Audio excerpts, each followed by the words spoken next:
Bien, nous voilà dans le vif du sujet de la présentation de cet exemple proposé par MacLean et Anderson en 1966. Et donc, après avoir vu en introduction le plan et le contexte, on va rentrer directement dans la boucle de la formulation. Et dans cette partie, nous allons aborder ou revoir la présentation des différentes stratégies expérimentales qui sont offertes aux formulateurs confrontés à un problème d'optimisation. Et parmi ces stratégies, on explicitera plus en détail celle qui a été retenue par les auteurs. Alors, revenons sur un schéma qui a été présenté à diverses reprises et dans diverses études de cas, c'est la boucle de la formulation. En tant que formulateur, vous allez choisir des constituants, vous allez ensuite les mélanger et le produit du mélange va être caractérisé à partir de la métrologie avec comme objectif de répondre à deux questions essentielles. La première, dans quelle proportion mélanger des constituants préalablement choisis pour atteindre un optimum en termes de performance du mélange. Et une deuxième question qui est, par rapport à un mélange de référence, quel est l'effet de petites fluctuations des proportions des constituants autour de ce mélange? Et on pourrait parler de robustesse dans le cadre de cette approche. Dans l'exemple de MacLean et Anderson, donc je vous rappelle ici un extrait de la publication, les ingénieurs vont chercher à mélanger 4 constituants, du magnésium, du nitrate de strontium, du nitrate de sodium et un liant, de façon à maximiser l'intensité lumineuse produite par ce mélange. Et donc on va essentiellement chercher à répondre à la première question, dans quelle proportion doit-on mélanger des constituants pour atteindre un optimum? Et dans cette publication, l'optimum sera caractérisé par le maximum d'intensité lumineuse. Alors, un rappel général qui ne va pas être applicable à cette étude de cas, c'est que souvent les mélanges sont caractérisés par plusieurs propriétés et qu'il convient, pour chercher un optimum, d'avoir un seul critère. C'est pour ça qu'on a introduit, alors d'une part dans des éléments de cours et puis à de nombreuses reprises dans des études de cas, l'utilisation de fonctions de désirabilité qui permettent de transformer chacune des caractéristiques en indice de satisfaction compris entre 0 et 1, de telle sorte que ces indices de satisfaction étant adimensionnels, on puisse les moyenner, alors les moyenner à partir d'une moyenne géométrique, de façon à obtenir un indicateur de qualité globale du mélange qu'on appelle la désirabilité globale. Et le principe de la boucle de la formulation, c'est que tant que cet indice de satisfaction globale n'a pas atteint un niveau élevé, eh bien, vous allez continuer à faire tourner la boucle en passant par la case fabrication de mélanges et caractérisation des mélanges. Alors, revenons à l'exemple de MacLean-Anderson, nous n'aurons qu'une seule réponse à étudier à partir d'un mélange, comme je vous l'ai dit, qui est caractérisé par les variations de 4 constituants, du magnésium, du nitrate de sodium, du nitrate de strontium et un liant. L'objectif était de fabriquer des torches de sécurité dans le domaine ferroviaire, et donc ce qui nous intéresse, c'est que l'éclat de cette torche présente une intensité lumineuse, dont on rappelle dans la petite vignette qu'elle est mesurée en candela, et il fallait que cette intensité lumineuse soit la plus grande possible. Il n'y a qu'une réponse, donc on pourra directement travailler avec cette réponse dans le contexte d'optimisation. Donc voilà quel est l'objectif, trouver dans quelle proportion mélanger 4 constituants de façon à maximiser l'intensité lumineuse produite par le mélange. Ce que vous voyez apparaître en figure, qui est extrait de la publication de MacLean-Anderson, c'est la figure d'un polyèdre convexe, parce qu'en effet, dans cette publication, les valeurs des contraintes explicites que l'on va affecter aux variations des proportions des constituants vont générer un polyèdre convexe, et cette publication va nous apprendre à mailler empiriquement, à explorer empiriquement ce domaine. Alors, quelles sont les stratégies qui s'offrent à nous? Eh bien, lorsqu'on cherche un optimum, il y a 2 grandes familles de méthodes. La première méthode, qui est décrite ici, à titre de rappel, puisqu'elle a fait l'objet d'un chapitre de cours, c'est ce qu'on appelle une méthode directe d'optimisation. Et ces méthodes directes d'optimisation sont basées essentiellement sur la méthode d'optimisation séquentielle du simplex qui a été proposée en 1962 et que l'on va résumer très rapidement pour en expliquer les avantages. Et cette méthode, vous pouvez la mettre en œuvre à partir d'un logigramme qui est très simple, puisque vous allez à chaque étape, suite à la caractérisation des réponses, définir le nouvel essai à mettre en œuvre. Alors, comment pratique-t-on et pourquoi cette méthode s'appelle-t-elle méthode d'optimisation du simplex? Parce qu'au départ, vous allez fabriquer une figure géométrique qui est un simplex. Vous allez ensuite mesurer les réponses pour les sommets de ce simplex. Donc ici, c'est un simplex à 3 constituants, mais un tétraèdre aurait représenté un espace à 4 constituants. Et une fois que vous avez obtenu la réponse sur chacun des sommets, vous allez classer les réponses de telle sorte que vous puissiez isoler la plus mauvaise combinaison. Et donc cette plus mauvaise combinaison, on la note avec la lettre W. Et le principe de la méthode est simple, c'est que l'essai suivant va fuir le point que l'on a appelé W, et donc on va prendre l'image du point W, l'image de la plus mauvaise expérience, donc du plus mauvais mélange, par rapport au centre que l'on a noté petit g de tous les autres mélanges, et donc on a pris l'image, c'est ce qui est noté à partir de la lettre R dans la terminologie anglaise, et ainsi de suite. Puisqu'on va fabriquer donc un nouveau simplex. Dans ce nouveau simplex, on va chercher le sommet qui est le plus mauvais et on va prendre son image par rapport au centre des autres points. Alors c'est une méthode, dont je vous montre ici le principe de mise en œuvre. Vous prenez un simplex initial. Dans ce simplex initial, vous caractérisez les sommets et ensuite vous prenez l'image du plus mauvais sommet et expérimentalement, vous allez faire cette expérience. Et tant que votre méthode permet d'avancer, c'est-à-dire de trouver des points R qui ont une réponse meilleure que la réponse au point W, bien votre méthode progresse. Est-ce que la méthode sait changer de direction dans un espace expérimental? Bien évidemment. Regardez ce qui se passe arrivé à cette étape-là. Le point W est situé avec une proportion faible du constituant 2. Donc on va prendre son image par rapport au point R, et ainsi de suite. La méthode continue à progresser avec des règles géométriques simples. Il suffit de savoir calculer l'image d'un point par rapport au centre des autres points. Et donc cette méthode va avancer, et que va-t-il se passer lorsqu'on va approcher de l'optimum? Par définition, un optimum, c'est un point tel que lorsqu'on s'éloigne, quelle que soit la direction du domaine, on perd en performance.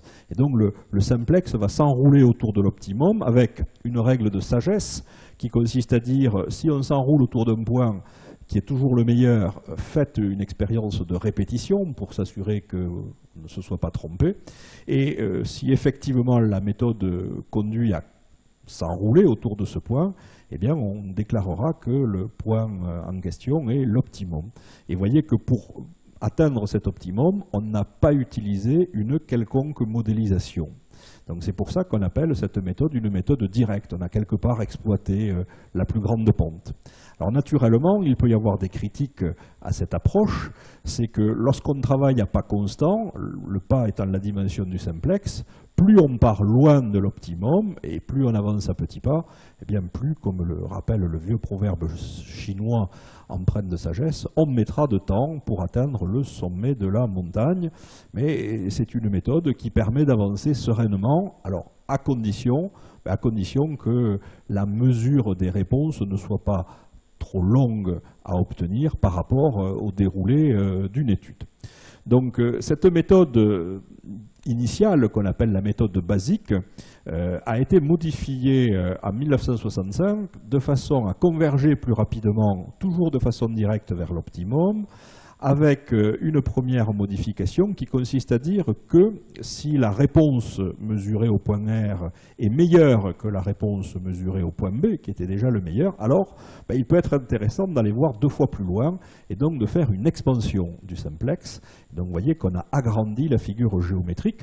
on lui a fait perdre aussi son caractère isotrope, et naturellement, comme on double le pas, généralement on multiplie par 2 lorsqu'on fait une expansion, eh bien la méthode va converger plus vite vers l'optimum.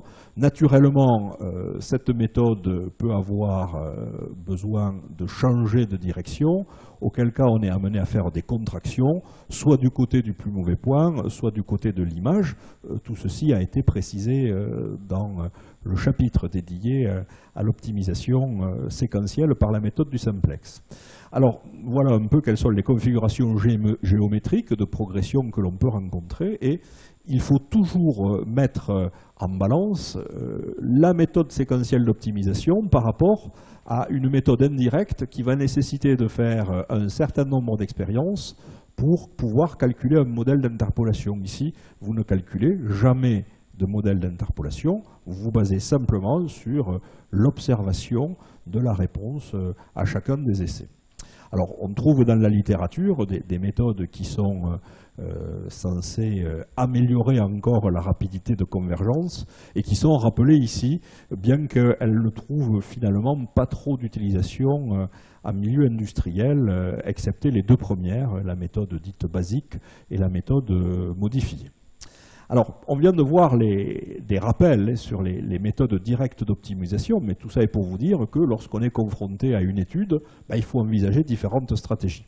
Alors, on va voir maintenant, toujours dans les stratégies expérimentales, les méthodes indirectes d'optimisation. Indirectes voulant dire que pour faire tourner la boucle, eh bien, on ne va pas s'appuyer sur l'analyse de la dernière réponse observée, comme dans la méthode du simplex, on va fabriquer un modèle. Ah oui, mais pour fabriquer un modèle, il faut déjà avoir postulé a priori la forme générique de l'équation, et on verra que dans la publication de McLean-Anderson, cette forme générique requiert l'estimation de 10 coefficients, donc il faudra faire 10 mélanges au moins.